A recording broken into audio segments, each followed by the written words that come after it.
தினமலர் நேயர்களுக்கு வணக்கம். உரைகள் நிகழ்ச்சிக்கு வரவேற்கிறோம்.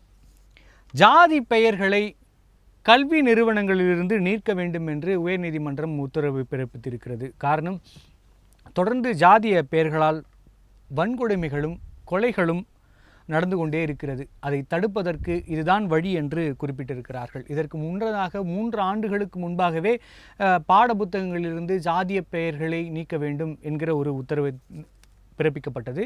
அதன் பிறகு இந்த உத்தரவானது வந்திருக்கிறது. இதன் பிறகாவது ஜாதிய மாற்றங்கள் நிகழுமா, இந்த படுகொலைகள்லாம் நிற்குமா என்கிற கேள்வி எழுந்திருக்கிறது. அதை குறித்து தான் இன்றைய உரைகள் நிகழ்ச்சி வாதிக்க இருக்கிறது.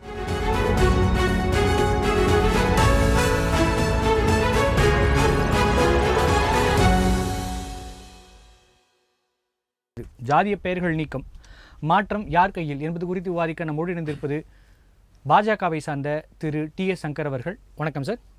வணக்கம். மற்றும் அரசியல் விமர்சகர் மருத்துவர் ராஜ்குமார் அவர்கள். வணக்கம் சார். சார் சங்கர் சார்,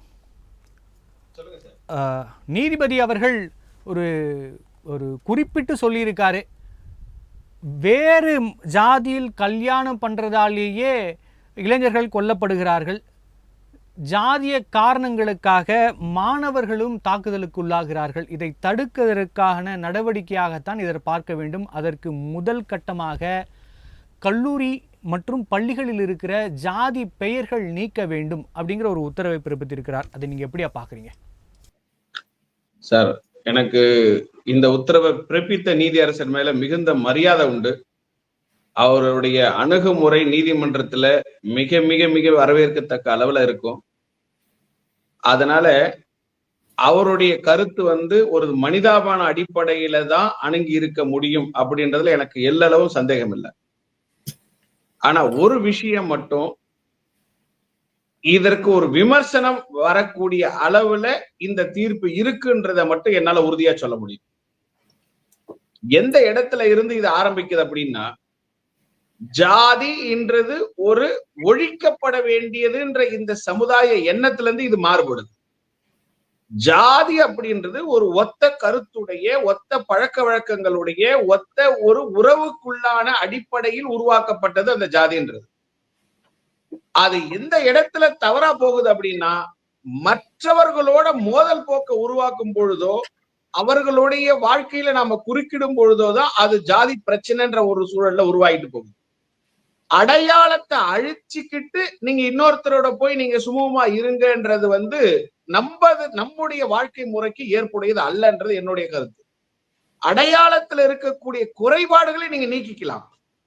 ஏன்னா நீங்க சொல்றது மாதிரி இந்த சட்டத்தை பொறுத்த வரைக்கும் ஜாதியுடைய பெயரை ஒரு கல்வி நிறுவனங்களில் இருந்தோ இல்ல ஜாதி சங்கங்கள் பதியப்படுவதிலிருந்தோ நாம நீக்கி விடுவதனால மட்டுமே ஜாதிய எண்ணங்களும் இல்ல ஜாதியை தாண்டி வரக்கூடிய வன்முறை எண்ணங்களும் நின்று விடுன்றதுக்கு இதுல எந்த ஒரு உத்தரவாதமும் இல்லை. அப்படி ஜாதிய ஒழிக்கத்தான் நீங்க எல்லாரும் நாம முன்படணும் அப்படின்னு சொன்னாலே நம்ம முத ஒரு விஷயத்த கவனிக்கணும். நீங்க வட்டாட்சியர் அலுவலகத்துல ஜாதி சான்றிதழ் வழங்குவது சட்டத்துக்கு புறம்பானதுன்னு தீர்ப்பு கொடுக்கணும். இல்ல சங்கர் சார், நம்ம அதுல நிறைய சிக்கல்கள் இருக்கு அப்படிங்கிறது உங்களுக்குமே தெரியும். ஆனா சாதிய அடையாளங்கள் என்பது எல்லோருக்கும் சமமானதாக இருந்தா நீங்க சொல்றதுல எந்த பிரச்சனையும் இல்லை. எல்லாருக்குமான அடையாளத்தை அவர்கள் தக்க வைத்துக் கொள்ளலாம், பிரகடனப்படுத்தலாம். ஆனா இங்க சாதிய அடையாளங்கள் என்பதே ஏற்றத்தாழ்வுகளோடு இருக்கிறதால நீங்க உயர்வா இருக்கவங்க வச்சுக்கலாம், ஆனா தாழ்வான அடையாளங்களாக இருப்பதாக கருதப்படுபவர்கள் எப்படி அதை தங்களோட பெருமையாகவோ இல்ல பொதுவெளிகளிலோ வச்சுக்க முடியும்? அந்த கஷ்டத்தை நம்ம பார்க்க தானே வேண்டிய. எனக்கு ஒரு விஷயத்தை விளக்குங்க. எனக்கு மட்டும் இல்ல, இந்த நிகழ்ச்சியை பார்க்கிற நேயர்களுக்கும் சேர்த்து விளக்குங்க. ஏற்றத்தாழ்வுன்றது எதன் அடிப்படையில நீங்க முடிவுக்கு வரீங்க? எனக்கு அது முதல்ல தகவல் சொல்லுங்க. சமூக ஏற்றத்தாழ்வு எங்க சார் வருது? ஏற்றத்தாழ்வு எங்கிருந்து வருது? நீங்க ஏற்றத்தாழ்வு ஒரு பொருளாதார அடிப்படையில மேல வரலன்றதுனாலேயே ஏற்றத்தாழ்வு இருக்கா சமுதாயத்துல? இல்ல சார், உங்களுக்கு நல்லாவே தெரியும், பொது இடங்கள்ல தண்ணீர் பிடிக்கிறதுல இருந்து மயானம் வரைக்குமே இங்க ஏற்றத்தாழ்வுகள் இன்னும் இருக்கு. ஜாதியை ஒழிச்சிட்டதா சொல்ற மாநிலமாக இருந்தா கூட இன்னும் தமிழ்நாட்டில் தனித்தனி மயானங்கள் இருக்கு, வாழ்றதுக்கு இல்ல சாகிறதுக்கே கூட இருக்கு. அந்த சுடுகாட்டுல போக முடியாது, அந்த வழியா போக முடியாதுன்னு இன்னும் நிலைமை இருக்கு. அப்ப ஏற்றத்தாழ்வே இல்லைன்னு சொல்றதுல எந்த நான் ஒரு படி விதத்துல மேல நம்ம ஏத்துக்க போட்டுமா? முடியும்? கண் கூட பாத்துட்டு இருக்குமே சார். ஒரு படி மேல போய் சொல்லட்டுமா? மயானங்கள்ல மட்டும் வேறுபாடு இல்ல, கப்ரஸ்தான்ல வேறுபாடு இருக்கு, கல்லறையில வேறுபாடு இருக்கு. இதுக்கு என்ன தீர்வு கொண்டு வருவீங்க? எங்க எங்க இருந்தாலும் வேறுபாடுகள் களையப்பட வேண்டும். உங்க ஊர்ல கிரிவல பாதையில கிட்டத்தட்ட 30 அடிக்கு சிலுவை நட்டு கப்ரஸ்தான் இது கல்லறை வச்சிருக்காங்க. ஆனா அது மயானத்துக்குரிய இடம், இந்துக்களுடைய இடுகாடு. அங்க வேறுபாடு படுத்த மட்டும் இல்ல, அதை அடையாளப்படுத்தவும் செய்றீங்க. மதத்தின் அடிப்படையிலையும் இங்க வேறுபாடு இருக்கு, ஜாதியின் அடிப்படையிலும் இங்க வேறுபாடு இருக்கு. அப்படின்னா இங்க ஒரு விஷயத்தை தான் நீங்க சொல்லணும், ஒருத்தர் ஒருத்தரை தாழ்த்தியோ இல்ல அவர்கள் உணர்வுகளை புண்படுத்தியோ நடந்து கொள்வது மனிதநேயத்திற்கே இழுக்கானது என்ற அடிப்படையில தான் நீங்க கொண்டு போகணுமே தவிர, ஜாதியை ஒழிச்சிட்டா அந்த மனிதநேயம் வளர்ந்துரும்ன்ற அந்த கருத்துக்குத்தான் நாம எதிர்ப்பானவங்க. நன்றி சார். இங்க ஜாதி வந்து அவர்களுடைய பாரம்பரிய வழக்கம்.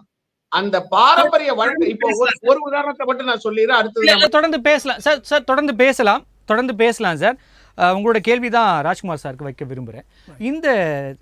இந்த தீர்ப்பை எப்படி பார்க்குறீங்க? இந்த உத்தரவை எப்படி நீங்கள் பார்க்குறீங்க? சங்கர் சார் சொன்ன மாதிரி வந்து இது இன்னும் ஜாதிய பாகுபாடுகளை அதிகமாக்குங்கிறாரு. அந்த கருத்தில் நீங்கள் உடன்படுறீங்களா? பல விஷயங்களில் சங்கர் ஜி சொல்லுறது நான் உடன்பாடு இருக்குது எனக்கு. நீங்கள் வந்து அரசியல் சாசனம் வழியாக பார்த்தீங்கன்னா எந்த அம்பேத்கர் ஐயா வந்து சாதி வேற்றுமை அவர் சொன்னப்போ சாதி இல்லை, சாதி வேற்றுமையை ஒழிக்கிறதுக்கு பாடுபட்டாரோ அவரே கட்டுரை 334 340 எடுத்திங்கன்னா அதில் கிளியராக கிளாஸஸ் மாதிரி எக்கனாமிக்கலி அண்ட் சோஷியலி பேக்வர்ட் கிளாஸஸை பார்க்கணுங்கிறார். 341 ஷெட்யூல் காஸ்ட்டை பற்றி பேசுகிறார், 342 கட்டுரையில் ஷெட்யூல் ட்ரைபில் பற்றி பேசுகிறார். ஸோ அரசியல் சாசனத்திலேயே இது மாதிரி பேக்வர்ட் கிளாஸ் இருக்குது, ஷெட்யூல் கிளாஸ் இருக்குது என்ன எழுதியாச்சு ஆல்ரெடி. ஸோ அது வந்து கண்ணை மூடிட்டா அது போயிட போகிறதில்ல. அவர் சொல்கிறத நான் ஃபுல்லாக ஒத்துக்கிறேன். இதில் வந்து நம்பர் 1. நம்பர் 2, இந்த வித்தியாசங்கள் இந்தியா வந்து பாரத நாடுக்கு ரொம்ப ஒரு சிறப்பானது, மேம்பாடு கொடுப்பதே வேற்றுமையில் ஒற்றுமை, யூனிட்டி இன் டைவர்சிட்டி. நான் வேறு சாதி, நீங்கள் வேறு சாதி, ஆனால் நம்ம நண்பர்களாக இருக்கலாம், சகோதரர் இருக்கலாம், நமக்குள்ளே இருக்கிற வேற்றுமை ஒழிப்போம்ங்கிறது தான். அதுக்கு உனக்கும் சாதி வேணாம் எனக்கும் சாதி வேணாம் என்ன எப்படிங்க சொல்வீங்க? அவர் சொல்லியிருக்காரு இந்த ஜட்ஜு வித் கிரேட்டஸ்ட் ஆஃப் ரெஸ்பெக்டும் ஒரு மதிப்போட. அதாவது எஜுகேஷனல் சொசைட்டிஸே இருக்கக்கூடாது, எஜுகேஷன் இன்ஸ்டியூஷன் இருக்காதுன்னா பசங்க முதல் எஜுகேஷன் இன்ஸ்டியூஷனுக்கு வரும்பொழுது அவங்களுக்கு ஒரு ஃபார்ம் அல்லது இமெயில் வருது, பேர் அப்பா பேர் உன் ஜாதி ஏதாவது சமுதாய சான்றிதழோட வான்னு சொல்கிறாங்க.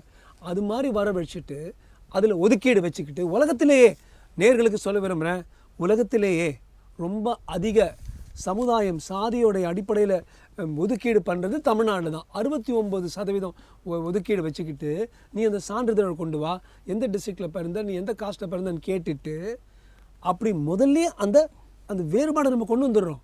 அதுக்கப்புறம் வந்துட்டு ஆனால் பேர் மட்டும் வேறு மாதிரி இருக்கும் ஸ்கூல்னு சொன்னால் அது எப்படிங்க நல்லாயிருக்கும்? அது நல்லாவே இருக்காது. 2வது பாயிண்ட் நான் சொல்கிறேன், இல்லை இடஒதுக்கீடு என்பது தாழ்த்தப்பட்டவர்களாக ஒதுக்கப்பட்டவர்களாக அவர்கள் உரிமை மறுக்கப்பட்டதற்காக அது அவர்கள் மீண்டு வருவதற்காக கொடுக்கப்படுகிற ஒரு வாய்ப்பு. அதை நம்ம ஜாதி அடையாளங்களோடு கொடுக்க வேண்டியதாக இருக்குது. காரணம் அதன் பேராலே தான் அவர்கள் வஞ்சிக்கப்பட்டிருக்கிறார்கள். அதை மீட்கிறதுக்காக இந்த வாதம்ங்கிறது சரியில்லை இல்லையா? அதே வாதத்தோடு நான் கொஞ்சம் நீட்டி பண்ணி சொல்கிறேன். கட்டுரை 334 இந்தியாவில் என்ன நடக்குதுனாலும் அது கான்ஸ்டியூஷன் ஆஃப் இந்தியா அரசியல் சாசனத்தில் 334 ஆர்டிகல் 334 பார்த்தீங்கன்னா அம்பேத்கர் போட்டிருக்கார் வித் த ஹோல் கமிட்டி.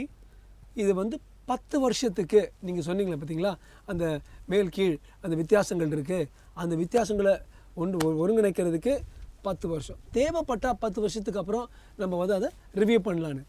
1947 50 வந்து வச்சுங்களேன், 10 வருஷமாக வந்து இப்போ கடைசியாக திருப்பி 2030 அதாவது ஆல்டுகெதர் 80 இயர்ஸ் அவர் 10 இயரில் ரிவ்யூ பண்ணு சொல்கிறது 80 இயர்ஸ் அப்படியே போயிட்டுருக்கு. அதாவது நான் என்ன சொல்கிறேன், என்ட்ரி பாயிண்ட்லேயே அந்த வேற்றுமை இருக்கின்றது. அந்த அவர் சொன்ன மாதிரி வேற்றுமை இருக்குது, ஆனால் நம்மலாம் ஒன்று ஒரு வாசுதேவ குடும்பம் நினைக்கிறதுக்கு பதிலாக நீ சான்றிதழ் கொடுக்கணும் ஆனால் அந்த பேர் அங்கே இருக்கக்கூடாதுன்னா எப்படிங்க? அப்போ ஒரு சிவநாடார் உலகத்திலேயே நீங்கள் பார்த்தீங்கன்னா சேரிட்டி ஈகையில் பார்த்தீங்கன்னா டெய்லி போன வருஷம் 8 கோடி கொடுத்துருக்காரு, ஒரே ஒரு பணக்காரர் கொடுத்துருக்காரு சிவநாடார். அவர் பேரே சிவநாடார். Shiv Nadar foundation, Shiv Nadar school. அந்த நாடார் எடுத்துடணும் நீங்கள். சிவா ஸ்கூல் 10,000 சிவா ஸ்கூல் இருக்குங்க. அவரோட ஸ்கூல்னு எப்படி சொல்ல முடியும்? முத்துராமலிங்க தேவர் ஸ்கூல்னு எவ்வளோ இருக்குது, அதெல்லாம் எடுத்துகிட்டு வரும். முத்துராமலிங்கம் 15,000 முத்துராமலிங்க தேவர் இருப்பாங்க. கடைசி பாயிண்ட் இந்த சுற்று நான் சொல்கிறது, அவர் சொன்ன போல் அடுத்த சுற்று நான் சொல்கிறேன். இந்த வித்தியாசங்கள் டெஃபினட்டாக மற்ற மதங்கள்லேயும் இருக்குது. அதுக்கு நான் உதாரணத்தோடு சொல்கிறேன். அடுத்த சுற்றில் அதையும் எடுப்பாங்களா, அல்லது ஒரு சில மதங்களுக்கு மட்டும் ஒரு அட்வான்டேஜ் கொடுத்து ஆதாயம் கொடுத்து விடுவாங்களான்னு நான் கேட்க விரும்புகிறேன். பெருவாரியான மக்கள் பாதிக்கப்படுகிற விஷயங்கள் தான் நாங்கள் முக்கியத்துவம் கொடுக்குறோம்னு சொல்கிறாங்க சார். பெரியார் அந்த காலத்தில் பெரியார் இப்போ பெருவாரியார்னு சொல்லி ஓட்டினார். அந்த காலத்துலேயே எல்லாருக்கும் ஒரு ரோல் இருக்கணுங்க. Sure sir. சங்கர் சார், நீங்கள் ஜாதிய ரீதியாக இப்படி பிளவுபடுத்துகிறாங்க அப்படின்னு சொல்லிகிட்டே இருந்தால் கூட தொடர்ந்து பார்த்தீங்கன்னா மாணவர்களே பாதிக்கப்படுறாங்க. பள்ளிக்கு போகிற மாணவர்களே ஜாதிய ரீதியாக சாதிய கயிர்கள் கட்டுவது, அதன் தொடர்பாக கொடூர தாக்குதலுக்கு உள்ளாவது அப்படின்னு தொடர்ந்து நடந்துக்கிட்டே இருக்குது. குறிப்பிட்ட சில மாவட்டங்களில் இது ரொம்ப அதிகமாகவே இருக்குது. அப்படி இருக்கப்ப ஏதாவது ஒரு நடவடிக்கைகளை அரசு எடுத்து தானே ஆகணும். இந்த சாதிய கட்டமைப்புக்குள்ளே தான் மாணவர்கள் திரும்பி சிக்கி உழல்றாங்கன்னா அதை நீக்குவதன் மூலமாக மாணவர்கள் மனதிலிருந்து அதை அப்புறப்படுத்துவதற்கான ஒரு முயற்சி தானே. அதுவே கூடாதுன்னா எல்லா முயற்சிகளும் முதல் ஸ்டெப்ல தானே சார் ஆரம்பிக்கணும். சார் அப்புறம் எதுக்கு சார் SC/ST ஆக்ட் கொண்டு வந்தீங்க? ஒரு SC/ST ஆக்ட் இந்த மாதிரியான ஒரு வேற்றுமையை மாணவர்களிடம் வளர்க்க கூடாது, வளர்த்தா அது ஒரு தவறு, அதற்கு ஒரு அதிகபட்ச உச்சபட்ச தண்டனை இருக்கு அப்படின்றதுதான் நம்ம prevention and atrocities of SC and STs ஆக்டை நீங்க எடுத்துட்டு வந்தீங்க 1989ல இருந்து. இப்போ என்ன ஆயிடுது, அதே SC/ST ஆக்ட் எத்தனை வகையில தவறா பயன்படுத்தப்படும். சார் உண்மையிலே யாருக்கு அந்த பலன் கிடைக்கணுமோ அந்த குழந்தைங்க கம்ப்ளைண்ட் கொடுக்க கூட முன் வர்றதில்லை சார். அதை வச்சு இன்னைக்கு அரசியல் பண்றவங்க இன்னைக்கு நீங்க அந்த இடத்த ஒரு ஆயுதமா இல்ல பிரம்மாஸ்திரமா பயன்படுத்த ஆரம்பிச்சிட்டீங்க. அந்த ரிவ்யூ இப்ப தேவைப்படுது இல்லையா? அதன் மேல ஒரு ரிவ்யூ தேவைப்படுது இல்ல? தவறா பயன்படுத்துறவனுக்கு உண்டான தண்டனையை நீங்க கொண்டு வரணுமா இல்லையா? ஒரு சமுதாயம் மனம் புண்படக்கூடாதுன்னு கொண்டு வந்த அந்த சட்டம் எல்லா சமுதாயத்தையும் இப்ப மனசை புண்படுத்துது. அதுக்கு என்ன தீர்வு கொடுக்க போறீங்க? இது வேற விஷயம் வச்சுக்கோங்க. நான் என்ன கேட்கிறேன், எந்த அடிப்படையிலையுமே மதம் தான் ஒரு ஜாதி தான் ஒரு குற்றம்னு சொல்லி பிரிக்காதீங்க. மனித நேயம் இல்லாதவன் எவனுமே தண்டிக்கப்பட வேண்டியவன். எந்த சட்டத்துல வேணாலும் சொல்லுங்க, தப்பு சொல்லல. ஒரு ஜாதி அப்படின்றது ஒரு அடையாளம் மட்டும் கிடையாது, அது ஒரு உறவு முறை. உங்களுக்கு தெரியும், நம்மளுடைய வாழ்க்கை முறையில அத்தனை யாத்திரை ஸ்தலங்கள், ஒரு கோவில்கள் வச்சுங்க, இப்ப இருக்கக்கூடிய நம்ம திருவண்ணாமலை அண்ணாமலையார் கோவிலா இருக்கட்டும், பழனி ஆகட்டும், மதுரை ஆகட்டும், திருச்சி ஆகட்டும், ராமேஸ்வரம் ஆகட்டும், அங்க உங்களுக்கு இருக்கக்கூடிய முதல் வரவேற்பே மடங்கள். ஜாதியின் பெயரால் மடங்கள், சமுதாயத்தின் பெயரால் மடங்கள். நல்ல காரியத்துக்குமே நல்ல காரியத்துக்காக உருவாக்கப்பட்ட பொது சத்திரங்கள். அந்த பொது சத்திரங்கள் இன்னைக்கு அடையாளமே இல்லாம அழிக்கப்படுதுன்னா அதுக்கு யார் காரணம்? இந்த மாதிரியான ஜாதி மேல இருக்கக்கூடிய தவறான பார்வைதான் சார். ஜாதி உருவாக்கப்பட்டது பல நல்ல காரியங்களுக்கு. அந்த நல்ல காரியங்களை எல்லாத்தையும் நீங்க புறந்தள்ளிட்டு அதுல இருக்கக்கூடிய கெட்டதை மட்டும் விஸ்வரூபமா எடுத்து காட்டுறீங்கன்னும் போதுதான் நமக்கு கஷ்டமா இருக்கு சார். திருமணத்துக்கு நீங்க ஜாதி இல்லாம ஒரு உறவு முறை தெரிஞ்சுக்காம திருமணங்கள் இப்பொழுது நடக்கிறதே இல்லை.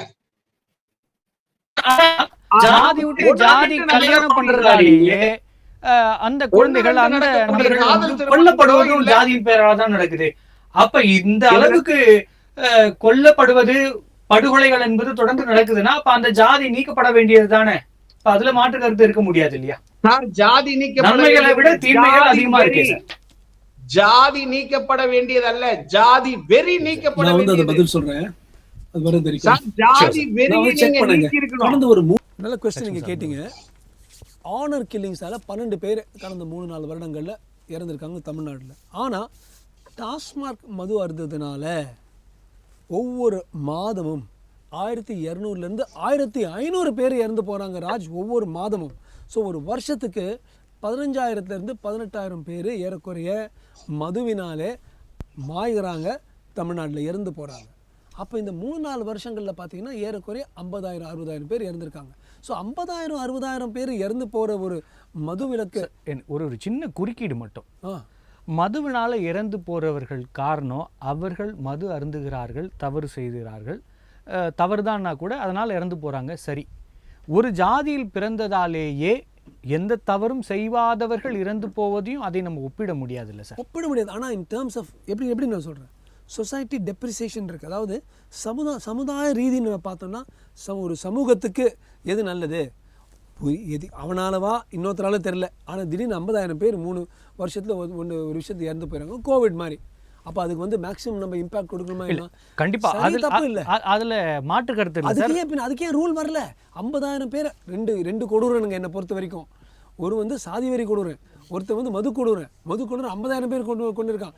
சாதி வெறி கொடூரன் வந்து 12 பேர் கொண்டு இருக்கான். நீங்கள் எதுக்கு நீங்கள் முக்கியத்துவம் கொடுங்க? யூட்டிலிட்டேரியன் பிரின்சிபல் ஆஃப் சொசைட்டின்னு அதே திருப்பியும் கான்ஸ்டியூஷன் டிபேட்ஸில் எழுதியிருக்கு. நம்ம எது எடுத்தாலும் எவ்வளோ பேரை பாதிக்குதுன்னு பார்த்து நம்ம பண்ணணும்.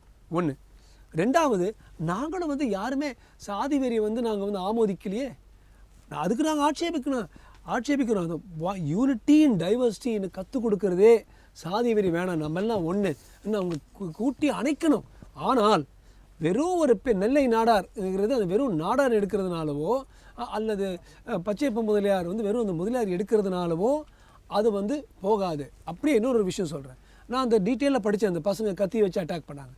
அந்த அந்த அந்த கொந்தளிப்புக்கு மெயின் காரணம் என்னென்னா, ரெண்டு தரப்பும் வித்தியாசமான வெவ்வேறு சாதிகள். ஆனால் ஒரு தரப்பில் வந்து பல ஆதாயங்கள், இந்த because of the advantages of ஒதுக்கீடுனால பல ஆதாயங்கள் எடுக்கிறாங்க. ஒரு தரப்பினருக்கு ஆதாயங்கள் இல்லை. ஸோ அந்த வெறுப்புனால ரெண்டு பக்கமும் பொருளாதார தளத்துல ஒரே லெவல்ல இருக்காங்க. ஒரே ஒரு கேஸ்ல தான் பொருளாதார ஒரு பெரிய தளத்துல இருந்து அடிச்சாங்க கார்ல வந்து. மத்த எல்லாம் பாத்தீங்கன்னா பொருளாதாரம், நானும் எங்க அப்பா இவ்வளவுதான், அவங்க அப்பா இவ்வளவுதான், ஆனா அவனுக்கு இவ்வளவு ஆதாயம் கிடைக்குது, புக்கு ஃப்ரீயா கிடைக்குது, சாப்பாடு எனக்கு கிடைக்கலங்கிற அந்த வேற்றுமையினால உண்டான வெறுப்பு.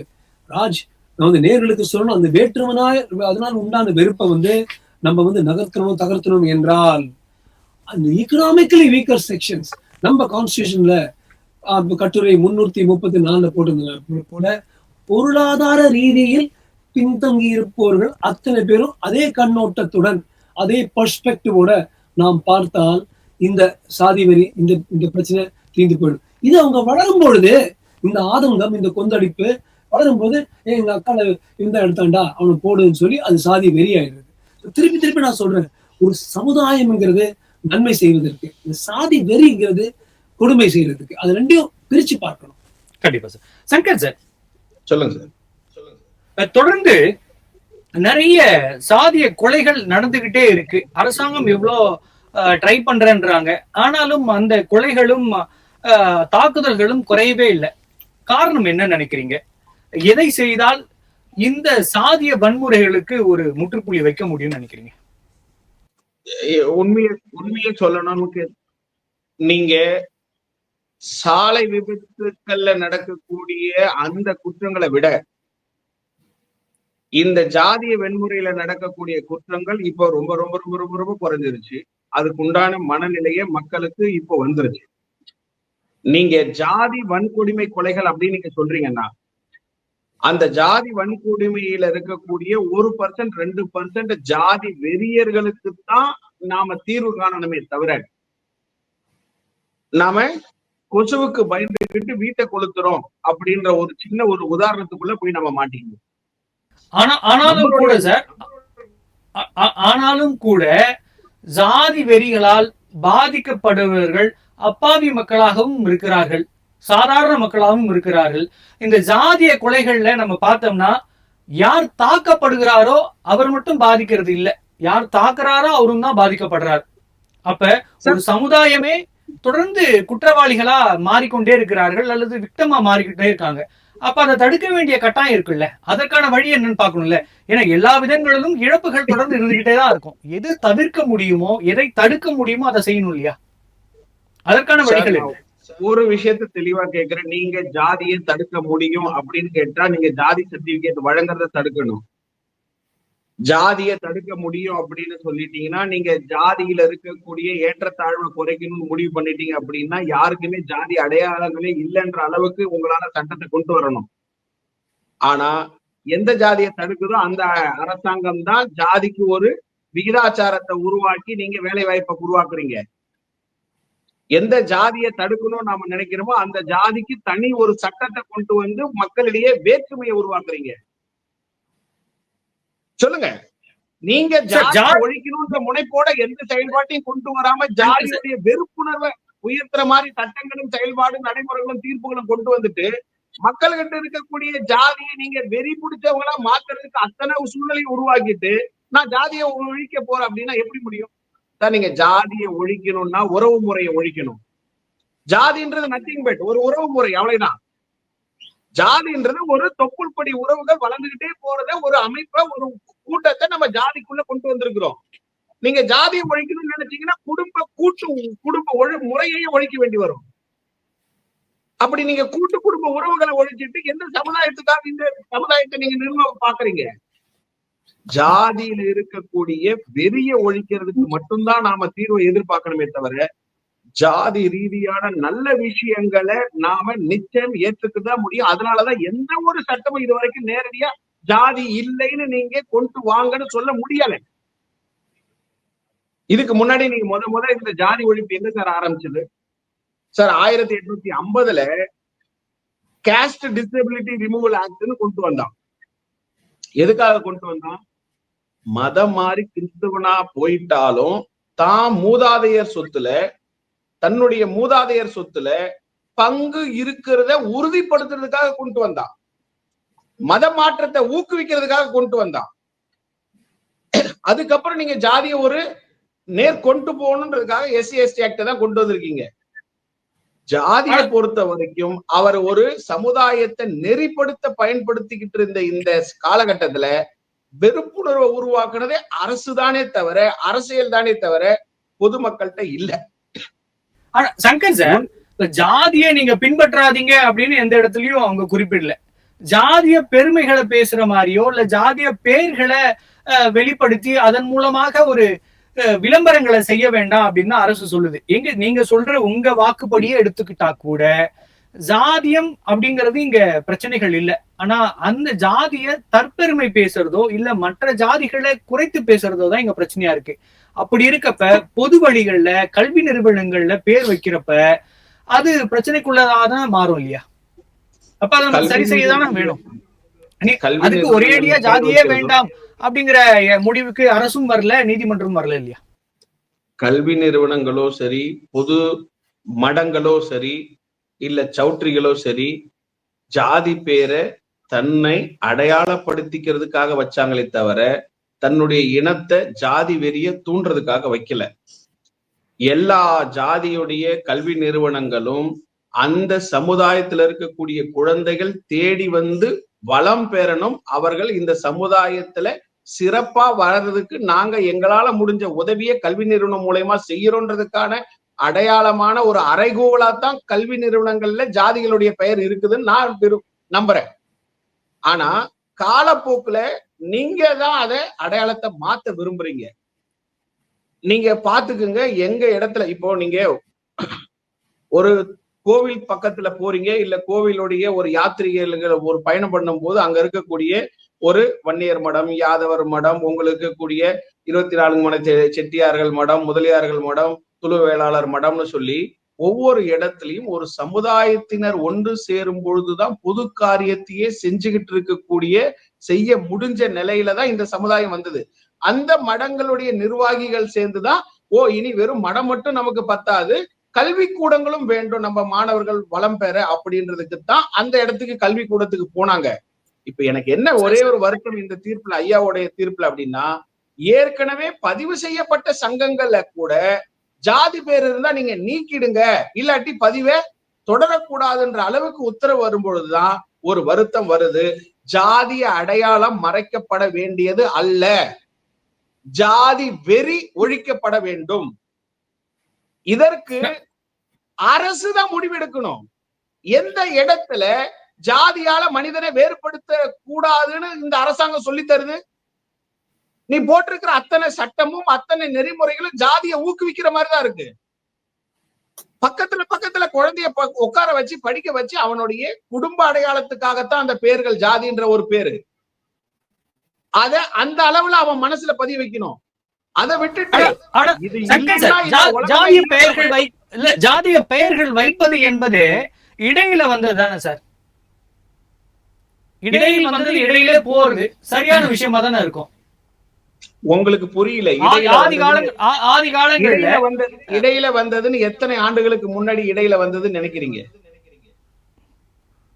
சொல்லுங்க. ஒரு 1000 வருடங்களுக்கு முன்பு மன்னராட்சியில் இருந்த போது இந்த சமூகத்தை சார்ந்தவர்னு அடையாளப்படுத்தப்படுகிறார். அந்த மன்னரே கூட பல்வேறு சமூகங்களால எங்க சமூகத்தை சேர்ந்தவர்னு அப்படின்னு உரிமை கொண்டாடிக்கிறாங்க. ஆனா அதற்கான சான்றுகள் எதுவும் இல்லை.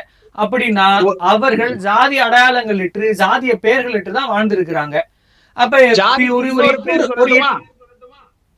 800 வருஷமா தான் நீங்க சொல்ற வாதத்தின் பிரகாரம் ஜாதிக்கு இன்னொரு அடையாளம் இருக்குன்னா தொழில், குலத்தொழில்.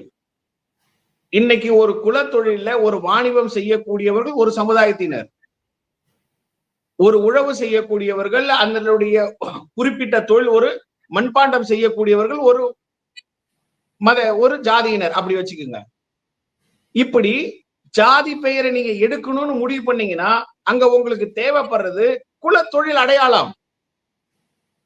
அந்த குலத்தொழில் இல்ல சார், குலத்தொழில் அடையாளம் என்பது இருக்கிறது தான். ஆனா ஒரு குலத்தொழில் செய்தவர்கள் மாறி செய்யலங்கிறதுக்கான சான்றுகள் நம்மகிட்ட இல்ல. ஆட்சியில் இருந்த மன்னர்கள் இந்த சமுதாயத்தை சார்ந்தவர்கள் என்கிற ஆதாரம் இல்லை.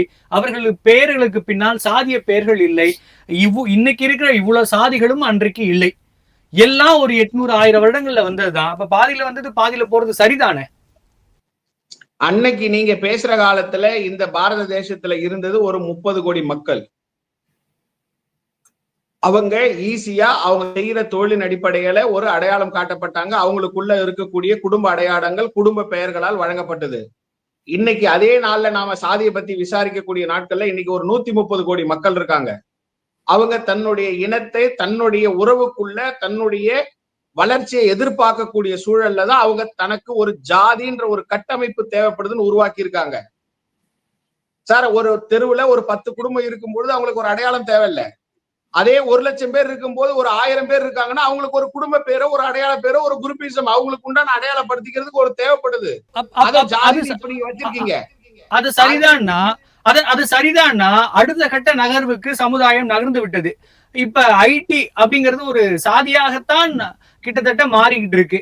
அது மாதிரி ஒவ்வொரு செக்டாரும் மாறிக்கிட்டு இருக்கப்ப அதற்கு தகுந்தாற்போல் மாறிக்கொள்ளலாம் அப்படிங்கிற ஒரு சூழ்நிலை இருந்தா இங்க இந்த ஏற்றத்தாழ்வுகள் வராது. ஏன்னா பிறப்பின் அடிப்படையில் நீ இதுதான் உன்னால மாறவே முடியாதுங்கிறதான பிரச்சனையா இருக்கு. அப்ப அதை மாற்ற வேண்டிய கட்டாயம் அரசுக்கு இருக்குல்ல. அப்ப ஏற்கனவே இருக்கிற பெயர்களை எல்லா இடத்துலையும் பரப்பி வைக்கிறதால இது மாற்ற முடியாது அப்படின்னு ஒருத்தருக்கு வேணா பெருமையா இருக்கலாம். ஆனா அந்த சமுதாயத்தை சேராத பல்காலமாக அடக்கி வைக்கப்பட்டவர்களுக்கு அல்லது அநீதி இழைக்கப்பட்டவர்களுக்கு அது உறுத்தலா தானே சார் இருக்கும். அதை கடந்து வரதானே பார்ப்பாங்க. அவர்கள் பார்வையில இருந்து ஏன் நீங்க பார்க்க மாட்டேங்கிறீங்க? உங்க பார்வையே தப்புன்னு சொல்ல வரேன். ஜாதின்றது ஒரு அடையாளம் அப்படின்றத மாத்தி நீங்க என்ன கொண்டு வரீங்க? அது ஒரு அமைப்பினுடைய வலிமையான ஒரு கோட்டையை உருவாக்கி அவங்களுக்கும் பிற ஜாதியினருக்கும் ஒரு வெறுப்புணர்வையோ மோதலையோ உருவாக்கக்கூடிய ஒரு கட்டமைப்பான வார்த்தைகளை தான் நாம இப்ப பயன்படுத்துறோம். இல்ல, ஜாதி இன்னைக்கும் தேவை. எதற்காகன்னா தன்னுடைய உறவுக்குள்ள அவங்க பெண் எடுக்க, தன்னுடைய பழக்க வழக்கங்கள்ல இருக்கக்கூடிய உறவுகளுடைய திருமணத்தை செஞ்சுக்க, தன்னுடைய பழக்க வழக்கம் இருக்கக்கூடிய ஒரு நபரிடம் தன்னுடைய வியாபாரத்தை தொடர, இந்த மாதிரியான கட்டமைப்புகள் இந்த சமுதாயத்தினுடைய உயிர் நாடிகள். அதெல்லாம் அதை தவறா பயன்படுத்தக்கூடிய ஒரு 5% பேருக்கு தீர்வு காண முடியாம நீங்க ஒட்டுமொத்த ஜாதியுமே தவறா இருக்கு, ஒட்டுமொத்த பேருமே ஜாதி வெறியோட இருக்காங்க, ஒட்டுமொத்த பேருமே ஜாதி அடையாளத்தோட இருக்காங்கன்னு சொல்றதுதான் இப்போ விவாதத்துக்கு உண்டான ஒரு பொருளா மாறுது. இல்ல சார், உங்களுக்கு ஏற்றத்தாழ்வுன்னு நீங்க சொல்றது அத்தனையுமே பொருளாதார ரீதியில நான் மனசுல வச்சுக்கிறேன். பொருளாதார ரீதியில ஏற்றத்தாழ்வுல இருக்கிறவங்களை நீங்க முன்னேற்றணும்னு பொருளாதார ரீதியில் மட்டும் இல்லை சார், இங்க இன்னும் ஜாதியின் அடிப்படையிலேயே ஏற்றத்தாழ்வுகள் இருக்குங்கிறத மறுக்க முடியாது. நான் தொடர்ந்து பேசலாம். ராஜ்குமார் சார், சார் சொன்ன மாதிரி வந்து பொருளாதார ரீதியில் மட்டும்தான் இங்கே ஏற்றத்தாழ்வுகள் இருக்குது அப்படிங்கிற சொல்கிற நிலைமையிலேயே நம்ம இருக்கோம். ஸோ நான் இதுக்காக இந்த கேள்விக்கு பதில் தேடி இந்த ஆனர் கில்லிங் சாதிவெறி கொலைகளை வந்து பார்த்தேன்.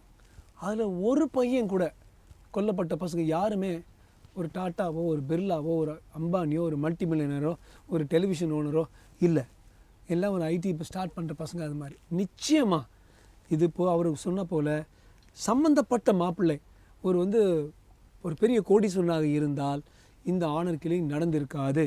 எனக்கு தெரிஞ்சே பல சாதிகள் மாற்றி கல்யாணங்களில் பார்த்தீங்கன்னா அந்த பொருளாதார தடம் அதிகமாக இருக்கும்போது they accept. ஸோ நம்பர் 1 பொருளாதாரம் தான் ரொம்ப முக்கியம். இவ்வளோ வருஷங்கள் வந்து அவங்கள அழுத்தி சில பேர் வச்சுருந்தாங்கன்னா, அழுத்தினா எங்கே பொருளாதார தளத்தில் கீழ்த்தளத்தில். ஸோ பொருளாதார வித்தியாசங்கள் இல்லைன்னா மற்றெல்லாம் நடக்கும். இப்போ நீங்கள் அதே உல்ட்டா வாங்க, நன்கொடைகள் கொடுத்தால்தான் பொருளாதாரத்துக்கு கீழே இருக்கிறவங்கள மேலே தூக்க முடியும். இந்த நன்கொடைகள் எதனால் கொடுப்பாங்க? இந்த குறிப்பிட்ட இந்த தீர்ப்போட இது நான் படித்தேன், பேப்பர்ஸ் படித்தேன். செங்குந்த மகாஜன சபையிலேருந்து அவங்க போட்டிருந்தாங்க. அவங்களும் கொங்கு வேளாளர் திருச்செங்கோடு கொங்கு வேளாளர் போட்டிருக்காங்க. இந்த 2 சமுதாயங்கள் பார்த்திங்கன்னா அவ்வளவு நன்கொடைகள் வந்து அவங்க ஆட்கள் கொடுத்துருக்காங்க. ஏறக்குறைய 100 பள்ளிகளும் கல்லூரிகளும் ஒவ்வொருத்தர் பேரில் இருக்கும். ஒரு செல்வரா செங்குந்த முதலியார் எக்ஸாம்பிளுக்கு சொல்கிறேன், அந்த ஒருத்தர் பேரில் இருக்கும். அது என்ன நம்ம ஒரு உந்துதலை உருவாக்குறோம். பாருப்பா பச்சையப்ப முதலியார், எல்லாம் நேர்கள்ட்டு சொல்லணும். அந்த பச்சையப்ப முதலியார் வந்து அவருடைய அந்த அறக்கட்டளையோட வேல்யூ வந்து ப்ரைஸ் வாட்டர் ஹவுஸோ வந்து பார்த்தா 10 வருஷத்துக்கு முன்னால் 45 பில்லியன், அதாவது 3.25 லட்சம் கோடி அந்த ப்ராப்பர்ட்டியோட அந்த ட்ரஸ்ட்டோட வேல்யூன்னு வந்திருக்கு. அப்போ நம்ம என்ன நினைக்கிறோம், ஆஹா நம்ம வள்ளுவம் சொல்கிற மாதிரி ஈத்துவக்கம் இன்பம் அறியான்கோள்னு சொல்லி அவ்வளோ கொடுத்துருக்காரே அவருன்னு சொல்லி நம்மளும் அது மாதிரி இருக்கலாம். சரி பச்சையப்ப முதலியார்னு போட்டால் ஒரு இது. அது மட்டும் இல்லை சார், வேளாளர்கள் இவ்வளோ கொடுத்து வாழ்ந்தவங்கிற ஒரு தன்மை இருக்குது. நீங்கள் சொன்னீங்கல்ல 700-800 இயர்ஸ். நான் நிறைய ஆராய்ச்சி அதில் பண்ணியிருக்கேன். பல்லாயிரம் வருடங்களாக இருந்திருக்கு. ஆனால் எல்லாரும் சுமூகமாக இருந்திருக்காங்க. இந்த ராஜ்குமார் சார், நீங்கள் சொன்ன அந்த வாதத்தை நான் ஏற்றுக்கொள்கிறேன். இப்போ அவர் கொடுத்தாருக்குன்னா அந்த சமூகம் செல்வ செழிப்பாக இருந்தது. அந்த சமூகத்தில் நீங்கள் இன்னும் 10 பேர் 15 பேர் சொல்லலாம். ஆனால் அழுத்தப்பட்டு இவர்கள் ஒடுக்கப்பட்ட சமூகமாக இருக்கிறதுல பெரிய செல்வந்தர்கள் இல்லை. அதனால அவர்களால் பெரிய கான்ட்ரிபியூஷனை சொசைட்டிக்கு பண்ண முடியல. ஆனால் இந்த செல்வந்தர் இருக்கிற அந்த சமூகத்தை சார்ந்த மாணவர்களோ அந்த சமூகத்தை சார்ந்தவர்களோ எங்க பாருங்க அப்படின்னு பெருமையை சொல்லிக்கலாம். ஆனால் இந்த அழுத்தப்பட்டவர்களும் அடக்கப்பட்டவர்களும் அவர்கள் செல்வந்தராக இல்லை. அதனால தான் நமக்கு வந்து இடஒதுக்கீடுலாம் கொடுக்குறோம். அப்போ அவர்களோட பிரதிநிதித்துவம் அப்படின்னு வரும்பொழுது அவர்களுக்கு ஒரு அடையாளம் இல்லை, அவர்களுக்கான ஒரு வழிகாட்டிகள் இல்லை, முன்னோடிகள் இல்லைங்கிறப்ப அது அவர்களுக்கு கண்டிப்பாக மன கஷ்டத்தை தானே தரும். அங்கே ஒரு ஏற்றத்தாழ்வு ஆரம்பிக்குமா இல்லையா? நீங்கள் சொல்கிறது சரி, அவர் உழைத்திருக்கிறார், மக்களுக்காக கொடுத்திருக்கிறார். அவர் கொடுத்ததற்காக அவரை நம்ம பாராட்டுறோம். அவர் அந்த சமூகத்தில் இருந்ததற்காக நம்ம அவரை பாராட்டலை. அவரோட செயல்கள் தான் அங்கு முக்கியமாக இருக்குது. அப்படி அவர் இருக்கிற நிலைமையில் ஓகே. ஆனால் அதே நிலைமையில் மற்ற சமூகங்கள் இல்லைங்கிறதான நிதர்சனமான உள்ள இல்லை அதை நான் ஆல்ரெடி ஆன்சர் பண்ணேன். இது வந்து இவர் கொடுத்துருக்காருன்னா இந்த சமூகத்தில் நம்ம சமூகத்தில் அவர் கொடுத்தாருப்பா, நாமும் அப்படி கொடுக்கணும்ங்கிற ஒரு உந்துதலுக்கு எப்போவுமே நிற்கிற ஒரு உதாரணமாக அவங்க வந்து அது முன்னெடுப்பாக எடுத்து முன்னிறுத்தப்பட்ட இந்த பெரியவர்களை பார்த்து நம்மளும் எப்படி இருக்கணுங்கிறது ரொம்ப முக்கியம். இல்லை, அது ரொம்ப முக்கியம் தான் சார். ஆனால் இந்த சமூகத்தை சார்ந்தவர் கொடுத்தாருங்கிறத தாண்டி இவர் கொடுத்தார், இவர் மாதிரி நான் வரணும் அப்படின்னு எல்லா சமூகமும் தங்களோட ரிலேட் பண்ணிக்க முடியல சார். நீங்கள் சமூகத்தை சேர்க்கிறப்ப அந்த முன்னுதாரணம் என்பது அந்த சமூகத்துக்குள்ளேயே முடிஞ்சிருது இல்லை. அதுக்கு திருப்பி அந்த ஆர்குமெண்ட்டுக்கு விவாதத்துக்கு எங்கள் அப்பா கொடுத்தாரு வச்சிங்களேன், நானும் அது மாதிரி கொடுக்கணும்னு நினைப்பேன். எங்கள் மாமா கொடுத்தாருன்னா எங்கள் மாமா மாதிரி நான் கொடுக்கணும்னு நினைப்பேன். ஒரு சமுதாயம் அல்லது கம்யூனிட்டிங்கிறது ஒரு குடும்பத்துடைய ஒரு நீட்டிப்பு, அவ்வளோதான். எங்கள் மாமாவோட அப்பா கொடுத்துருக்காரு, சரி நான் அது மாதிரி கொடுக்கணும். த ஐடியா இஸ் நம்ம அவரை மாதிரி கொடுக்கணும். அந்த ஈகை குணம் வளரணும், நன்கொடை வரணும்னு ஒரு செங்குந்தராக இருந்தாலும் சரி, கொங்கு வேளாளராக இருந்தாலும் சரி, முதலியார்களாக இருந்தாலும் சரி, அப்படி நடக்கணுங்கிறதுக்காக தான் பண்ணணும். நீங்கள் எடுத்துக்காட்டு சொல்கிறது எல்லாமே செல்வ செழிப்போடு இருந்த சமூகங்கள். ஆனால் மற்ற சமூகத்தை நம்மளால் குறிப்பிட்டு சொல்ல முடியலையே சார். அதுல இருந்தவர்களை ஒரு 2 பேர் 3 பேர் சொல்லிடலாம்.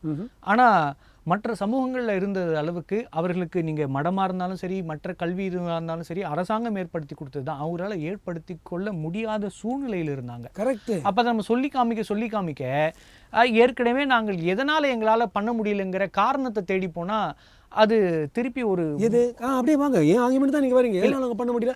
பொருளாதார பலம் வலிமை இல்லாததுனால அதற்கான வாய்ப்புகள் அவருக்கு கொடுக்கப்படலங்கிற ஆர்குமெண்ட் நீங்க எங்க எடுத்து போனாலும் இல்ல சார், பொருளாதாரத்தை தான் வந்து நிற்கும். நீங்க என்ன எடுத்தாலும் பொருளாதாரத்துக்கு தான் வந்து நிற்கும். அதனால பொருளாதார வேற்றுமைகளை அடிப்போம். அதுக்கு திருப்பி எக்கனாமிக்கலி வீக்கர் செக்டுக்கு வருவோம். பொருளாதார பின்தங்கியவர்கள் வந்தாங்க, இந்த முதலியாரோ இந்த கொங்கு வேலை அவங்கக்கிட்ட இல்லாதவங்களும் தான் கஷ்டப்படுவாங்க எனக்கு இல்லைன்னு. நீங்கள் ஆக்சுவலாக அந்த ஆர்குமெண்ட்டை நீங்கள் எவ்வளோ ஃபாலோ பண்ணால் பொருளாதாரம் சாதி வெறி அது பெருசாக இல்லை. எவனும் சாதி வெறியில் வந்து பெரிய மாளிகையில் இருக்கிறவங்க போய் அடிக்க போகிறது இல்லை. பாவம் குடிசையில் கஷ்டப்படுறவங்க தான் அடிப்பான். அந்த குடிசையில் இருக்கிறவன் எந்த சாதியில் இருந்தாலும் அடிப்படுவான். குடிசையை தூக்குங்கிறேன். பொருளாதார வேற்றுமையை நம்ம ஒழிப்போம். ஆட்டோமேட்டிக்காக சாதி வெறி எல்லாரும் பெரிய மாளிகையில் இருந்து எல்லாரும் மர்சிடிஸ் பென்ஸில் இருக்காங்க. நீங்கள் சும்மா இமேஜினேஷன் பண்ணி பாருங்களேன், சாதி வெறியே இருக்காது, பிரச்சனையே இருக்காது. நன்றி சார். நம்முடைய விவாதத்தில் கலந்து கொண்டு பல்வேறு கருத்துக்களை நம்மோடு பகிர்ந்து கொண்டமைக்கு நன்றி. மற்றொரு நிகழ்ச்சியில் சந்திக்கலாம்.